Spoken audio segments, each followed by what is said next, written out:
అసలు సమస్త ఐశ్వర్యము దగ్గర నుండి, చదువుల దగ్గర నుండి, మోక్షము వరకు దక్షిణామూర్తి ఇవ్వలేనటువంటిది లోకమునందు లేనే లేదు.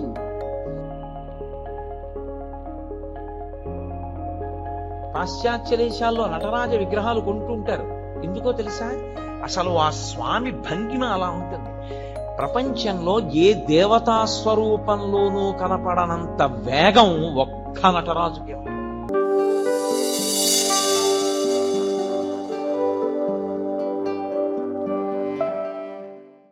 కాబట్టి ఇప్పుడు తూర్పున ఉన్నటువంటి ముఖం తత్పురుష ముఖం. ఈ తత్పురుష ముఖం వాయువు మీద అధిష్టానంగా ఉంటుంది. ఉండి లోకమునంతటినీ తిరోధానం చేస్తూ ఉంటుంది. తిరోధానము అన్న మాటకు అర్థం మీకు నేను బాగా తర్వాత చెప్తాను. మీరు ప్రదక్షిణం చేస్తూ ఇలా ఎడం పక్కకు వస్తే దక్షిణ దిక్కు వస్తుంది.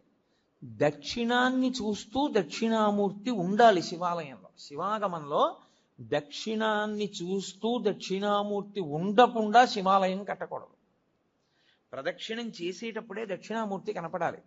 దక్షిణామూర్తి దక్షిణాన్ని ఎందుకు చూస్తాడంటే ఆయన మృత్యుంజయుడు. ఆయన ఉత్తరాన్ని కూర్చుని దక్షిణాన్ని చూస్తాడు. మృత్యువును గూర్చినటువంటి భయము లేనివాడు ఆయన. ఆయన పాదములు పట్టుకుంటే మృత్యుభీతి పోతుంది, భయం పోతుంది. అందుకే దక్షిణామూర్తి స్వరూపం అసలు సమస్త ఐశ్వర్యము దగ్గర నుండి, చదువుల దగ్గర నుండి, మోక్షము వరకు దక్షిణామూర్తి ఇవ్వలేనటువంటిది లోకమునందు లేనే లేదు. అసలు మీకు నేను ఒక గొప్ప రహస్యం చెప్తాను. ధ్యానం చెయ్యడానికి అత్యంత యోగ్యమైనటువంటి స్వరూపం ఏదో తెలుసా? చాలా గొప్ప స్వరూపం దక్షిణామూర్తి స్వరూపం. నేను హైదరాబాద్లో ఉపన్యాసాలు చెప్పేటప్పుడు ఉదయం వేళ దక్షిణామూర్తిని ఎలా ధ్యానం చెయ్యాలి అన్నది దాదాపు 10 రోజులు ఎంతో ప్రతిరోజు తరగతులు నిర్వహించాను. దక్షిణామూర్తిని కానీ మీరు ధ్యానం చెయ్యగలిగితే మీకు ఏది అభ్యున్నతిని కల్పిస్తుందో అవన్నీ మీకు ఈశ్వరుడు ఇచ్చేస్తాడు. ఆయన ధ్యానం చాలు. అంత మంగళప్రదమైన స్వరూపం, అంత అందమైన స్వరూపం, అంత సౌమ్యమైన స్వరూపం ధ్యానానికి వేరొకటి ఉండదు. అత్యంత ఆకర్షణీయమైన మూర్తి నటరాజు. అత్యంత మంగళప్రదుడు, ధ్యానయోగ్యుడు దక్షిణామూర్తి. అందుకే ప్రపంచం అంతటా కూడా నటరాజ విగ్రహాలు ఎత్తుకుపోతారు. పాశ్చాత్య దేశాల్లో నటరాజ విగ్రహాలు కొంటుంటారు. ఎందుకో తెలుసా? అసలు ఆ స్వామి భంగిమ అలా ఉంటుంది. ప్రపంచంలో ఏ దేవతా స్వరూపంలోనూ కనపడనంత వేగం ఒక్క నటరాజుకే ఉంటుంది. అసలు అలా నటన చేసేటటువంటి వాడు మీకు ఎక్కడ ఇక సృష్టిలో కనపడడం. అంత వేగం ఉంటుంది నటరాజులో. అందుకు వాళ్ళు ఆ మూర్తులు ఎత్తుకుపోతూ ఉంటారు. ఎందుకంటే దొంగతనం చేసి కొంటూ ఉంటారు. అసలు ఆ రూపం ఎలా వచ్చిందని వాళ్ళు అధ్యయనం చేస్తారు.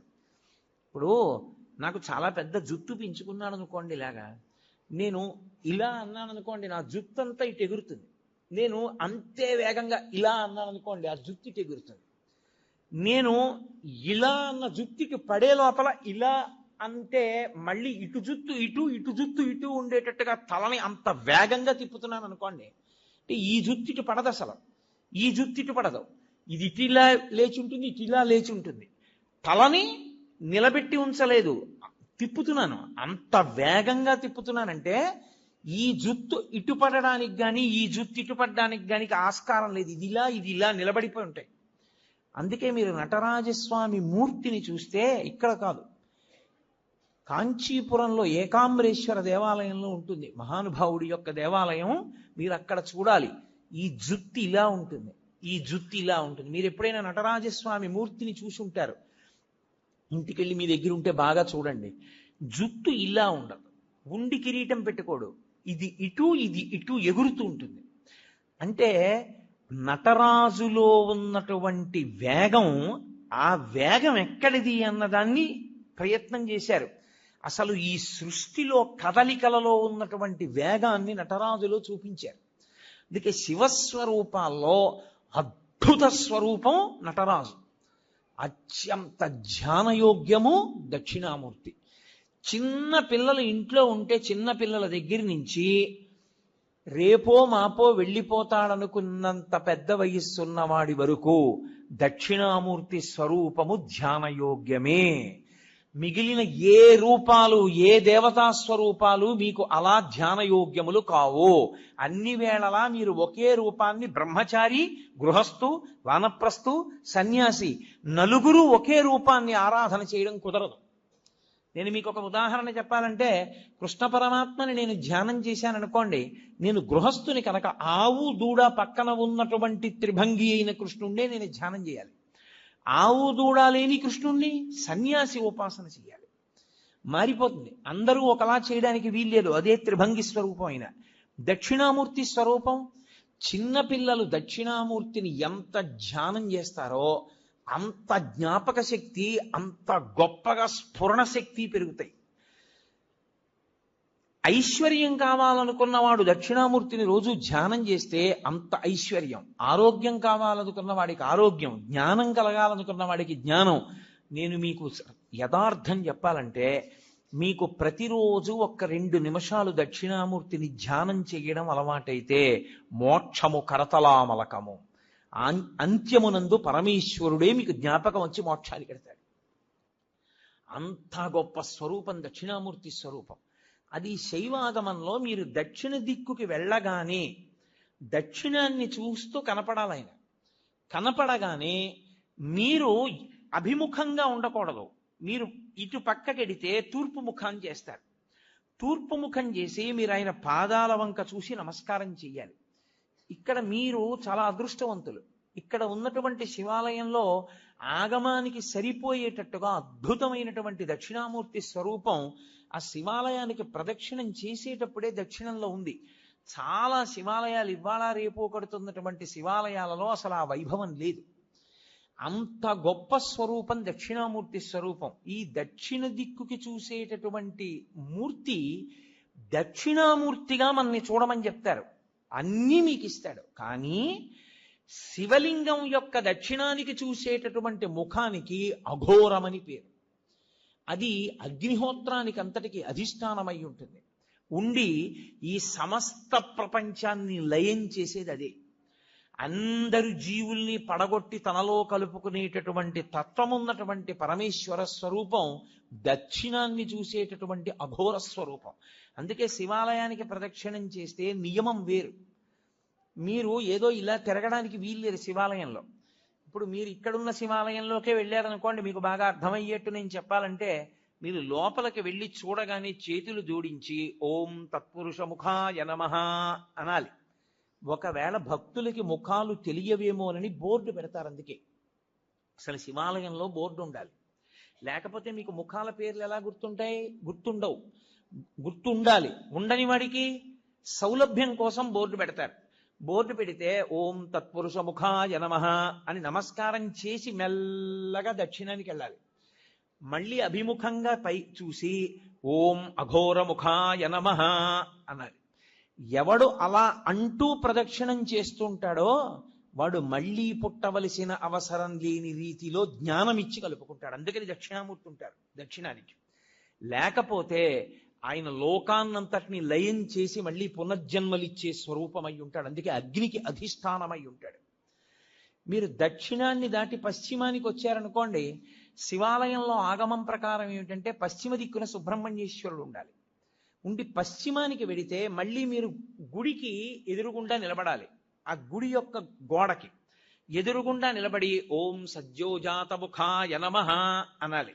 సద్యోజాతము అనబడేటటువంటి ముఖం పశ్చిమ దిక్కుని చూస్తూ ఉంటుంది. ఆ పశ్చిమ దిక్కుని చూసేటటువంటి సద్యోజాత ముఖము పృథివికి అధిష్టానమై ఉంటుంది. అది సృష్టికంతటికీ కారణం అదే.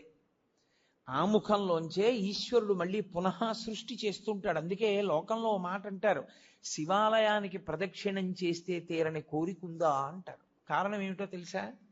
బిడ్డలు పుట్టాలన్న కోరిక దగ్గర నుంచి సమస్త కోర్కెలు శివాలయంలోనే తీరుతాయి. కాబట్టి ఇప్పుడు పశ్చిమాన్ని చూసేటటువంటి ముఖం సద్యోజాత ముఖం.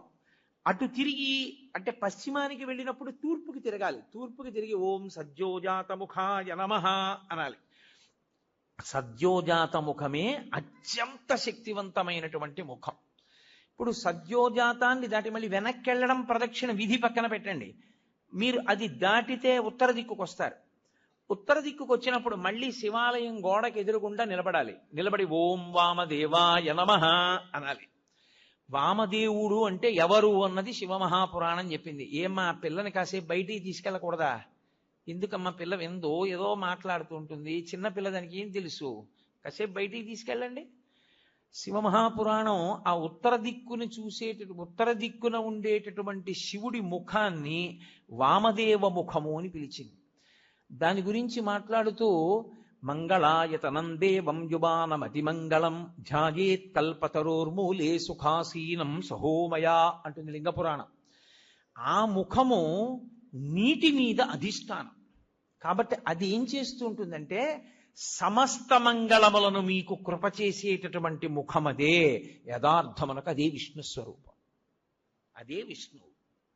అందుకే శివాలయంలోకి వెడితే అందరికీ నమస్కారం అయిపోతుంది. ఓం వామదేవాయ నమః అని అన్నారనుకోండి, లేకపోతే ఓం వామదేవ ముఖాయ నమః అంటే అనారోగ్యం ఉండదు. అందుకే శివాలయంలో ప్రదక్షిణాలు చేయండి అని ఎందుకంటారో తెలుసా? మెల్లగా ప్రదక్షిణం చేసి ఉత్తరానికి వెళ్ళి నమస్కారం చేస్తే సమస్త అనారోగ్యములకు హేతు ఎక్కడుంటుందంటే ఈశ్వరుడు నీటి ద్వారా అనారోగ్యాన్ని ఇస్తాడు. అందుకే బ్రతుకుట అంటే నీటి వలననే, భోగము నశించుట నీటి వలననే, అనారోగ్యము నీటి వలననే. సంజీవనం సమస్తస్య జగత సలిలాత్మిక భవ ఇత్యుచ్యతే మూర్తిర్భవస్య పరమాత్మనః అంటుంది లింగపురాణం. నీటి మీద ఆయన అధిష్టానం.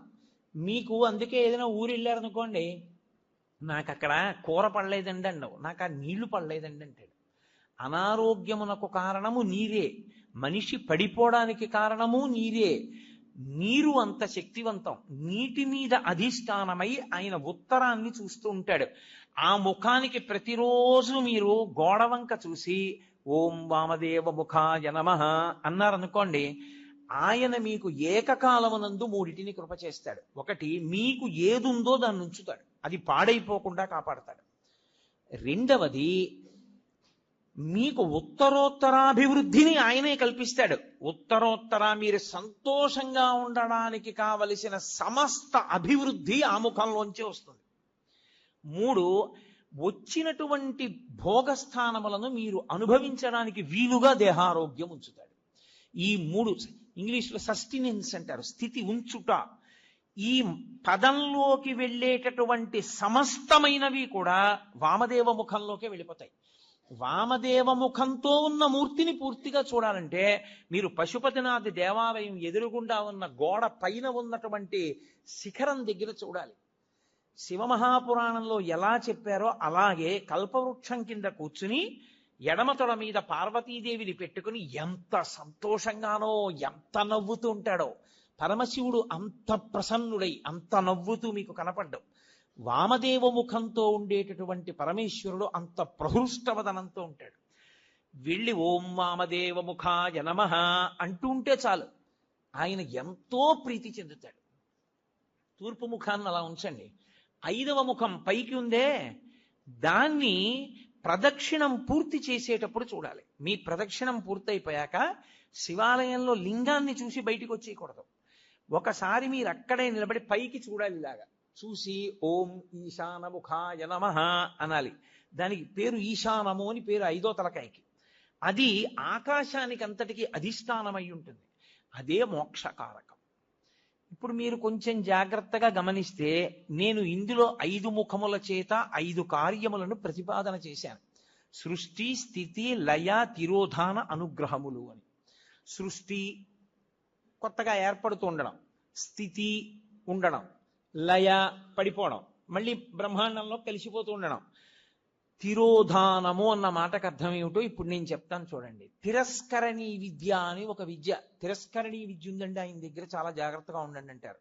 తిరస్కరణీ విద్య అంటే ఏమిటో తెలుసా? ఆయన తనకి ఉన్నటువంటి ఉపాసన బలం చేత, తనకి వశమైనటువంటి దేవతల కృప చేత అక్కడ ఉన్న వస్తువు మీకు కనపడకుండా చేస్తాడు. దాన్ని తిరస్కరణీ విద్య అంటారు. అప్పుడు ఏమవుతుందంటే ఆయన ఏ దేవతని పిలిచాడో ఆ దేవత మీకు కనపడకుండా చేస్తుంది ఆ వస్తువుని. చిన్న చిన్న దేవతల్ని పట్టుకుంటారు, పట్టుకుని ఉపాసన చేస్తారు. చేస్తే తిరస్కరణి విద్య స్వాధీనం అయిపోతుంది. తిరస్కరణి ఎంత గొప్పదో అలాగే అవతల వారిని వశీకరణం చేస్తారు. వాళ్ళు ఎప్పుడూ ఇంకా వాళ్ళకే వశవర్తులైపోతారు. అలా వశీకరణ విద్య, ఇవన్నీ విద్యలు ఉంటాయి. ఇందులో తిరస్కరణి విద్య అక్కడ ఉన్నది కనపడదు, కనపడకుండా చేస్తాడు. అక్కడది ఉన్నది కనపడకుండా చెయ్యడం తిరస్కరణీ విద్య అయితే, తిరస్కరణి ఎక్కడి నుంచి వచ్చిందో తెలుసా? తిరోధానము. తిరోధానము అంటే ఉన్నది కనపడకుండా లేనిది ఉన్నట్టు కనపడుతుంది. చూసారా, మాంత్రికుడు మాయ చేశాడండి అంటారు, అదే తిరస్కరణీ విద్య. తిరోధానము అంటే ఏది ఉన్నదో అది కనపడకుండా, ఏది లేదో అది ఉన్నట్టు కనపడుతుంది. సత్యము అసత్యముగా, అసత్యము సత్యముగా కనపడేటట్టు చేయగలిగిన ముఖమునకు తత్పురుష ముఖం అని పేరు. అది తిరస్కరణి. ఏది దాస్తోంది? అదే మాయా. శంకర భగవత్పాదుల యొక్క ప్రతిపాదన అక్కడుంది. అందుకని పీఠాధిపతులందరూ చంద్రమౌళీశ్వరారాధన చేస్తారు. వాళ్ళందరూ చంద్రమౌళీశ్వరారాధన ఎందుకు చేస్తారంటే, వాళ్ళెవ్వరూ మాయకి కట్టబడకుండా జ్ఞానమునందు నిలబడడానికి శంకరాచార్యుల వారు పెట్టిన పద్ధతి. ఇప్పుడు తిరస్కరణి ఉన్నది ఆత్మ ఒక్కటే, పరమేశ్వరుడు ఒక్కడే ఉన్నాడు. ఒక్కడే అయిన పరమేశ్వరుడు కనపడకుండా విశ్వము కనపడుతూ ఉంటుంది. అబ్బో ఎంతమంది ఉన్నారో, ఎన్ని మొక్కలు ఉన్నాయో, ఎన్ని పువ్వులు ఉన్నాయో అంటాడు తప్ప ఉన్న విశ్వనాథుడు కనపడడు. విశ్వనాథుడు కనపడకుండా విశ్వం కనపడేటట్టు చేస్తాడు. అలా కనపడినంత కాలం మాయకి వశుడైపోయాడు. మాయకి వశుడైనంత కాలం మళ్ళీ పుడుతూ ఉంటాడు. మళ్ళీ పుట్టినవాడు మళ్ళీ చస్తూ ఉంటాడు, మళ్ళీ చచ్చినవాడు మళ్ళీ పుడుతూ ఉంటాడు. అంటే సృష్టి స్థితి లయ తిరోధాన, సృష్టి స్థితి లయ తిరోధాన వీటిలో తిరుగుతాడు. ఐదవది అనుగ్రహం, మోక్షమూర్తి. అది దక్షిణామూర్తి దగ్గర ప్రారంభం అవుతుంది. ఆయన అనుగ్రహించాడా, అసలు ఉన్న వస్తువు కనపడే అసత్యమైన వస్తువు కనపడకుండా పోతుంది. అసత్యమైన వస్తువు కనపడకుండా పోవడం అంటే మీకు యథార్థము ఎరుకలోకి వస్తుంది. ఎవరే ఇది నేను కాదురా, ఇది నేను తొడుక్కున్నటువంటిది ఈ శరీరం. అసలు నేను లోపల ఉన్న అహంస్ఫురణ, లోపల ఉన్న ఆత్మ నేను, ఆ ఆత్మ సర్వవ్యాపకమై ఉన్నది. అందుకే అందరూ నేను నేను నేను అంటున్నారు. మా ఎక్కడి నుంచి వచ్చింది? అందులో ఉన్న నేను ఒకటే, ఇందులో ఉన్న నేను ఒకటే. నాకు ఆకలేస్తోంది నేను అన్నప్పుడు నేను బాధపడుతున్నాను అంటే నిజానికి అందులో ఉన్న నేను బాధేదో, ఇందులో ఉన్న నేను బాధ అదే. కానీ ఇందులో నేను అనేటప్పటికి అందులో నేననదు, నువ్వు అంటుంది. ఇక్కడ నేనే అక్కడ నేనై ఉన్నా, ఆ నేను ఈ నేను కలిపి ఒకటే అని అనుభవంలోకి వచ్చిందనుకోండి, తిరోధానం పోయిందని గుర్తు. నేను నువ్వు అందనుకోండి, తిరోధానమునందు ఉన్నాడని గుర్తు. అంటే ఈశ్వరుడు మాయ కమ్మిస్తున్నాడని గుర్తు, అంటే మళ్ళీ పుడతాడని గుర్తు. ఈశ్వరుడిది తీసేసి జ్ఞానం ఇచ్చేశాడు, అద్వైత భావన యందు నిలబడిపోతాడు. రెండవ వస్తువు లేదు, ఉన్నదొక్క పరమేశ్వరుడే. ఎరుకలోకి వచ్చేస్తుంది. ఆ ఎరుకలోకి వచ్చిందా మోక్షము. ఐదవ ముఖం మోక్షాన్ని ఇస్తుంది, ఊర్ధ్వముఖం. అందుకే శివలింగానికి మాత్రమే పృష్ఠభాగంలో కూర్చుని పూజ చెయ్యకూడదన్న నియమం లేదు. ఇప్పుడు మీరు రామాలయంలోకి వెళ్ళారనుకోండి, రామాలయంలో ఎదురుగుండా కూర్చుని పూజ చేస్తారు, అంటే పక్కకు కూర్చుని పూజ చేస్తారు. అంతేగాని రామాలయంలో వెనకాతల కూర్చుని పూజ చేస్తానండి అంటే అది శాస్త్రీయం కాదు, అలా చేయకూడదు. శివలింగానికి ముందు కూర్చోవచ్చు, పక్కన కూర్చోవచ్చు, వెనక్కి కూర్చోవచ్చు, పైన పొయ్యొచ్చు. ఎందుకని? అన్ని ముఖాలే, ఐదు వైపులా ముఖాలే. ఏ ముఖం నుంచి నీళ్లు జారినా మీకో ఫలితం ఉంటుంది. ఎటు నుంచి నీళ్లు జారనివ్వండి, అది మీకు వెంటనే ఒక ఫలితాన్ని ఇచ్చేస్తుంది. అందుకే పైన పోస్తారు, అన్ని ముఖాల నుంచి జారుతాయి.